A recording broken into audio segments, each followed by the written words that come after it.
At that time in our country, you couldn't, anytime you turned the TV on, anything, abortion was a huge hot topic.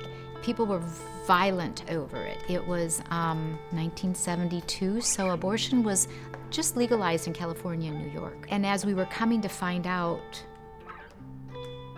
what it really was and what was really happening, that this is not just a little blip of an embryo, this is actually a human being. That was the hardest part in the next years, was coming to terms with what I had done.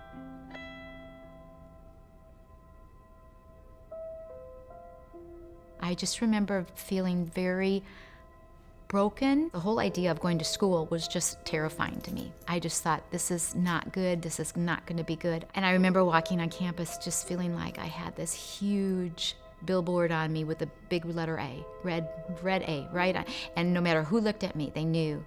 And then these girls just out of nowhere knocked on my door one night, and as it turned out, they were from Campus Crusade. So they just came and they shared Jesus with me, and that's when it was like the light bulbs, just went off, and things that I had been pleading with to know if Jesus was real or not became real.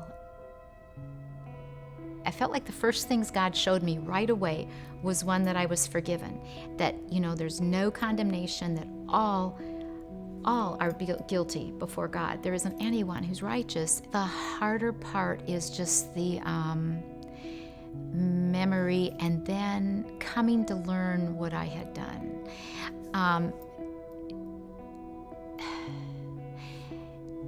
It's kind of crazy how you feel like sometimes the very, very worst things, God comes in and He says, I love you despite this. I died for you because of this. And it can be anything. It doesn't have to be an abortion. It can be all kinds of different things in life. He turns it around and makes it into something glorious and good. I mean, who does that? Am I proud of it? Of course not.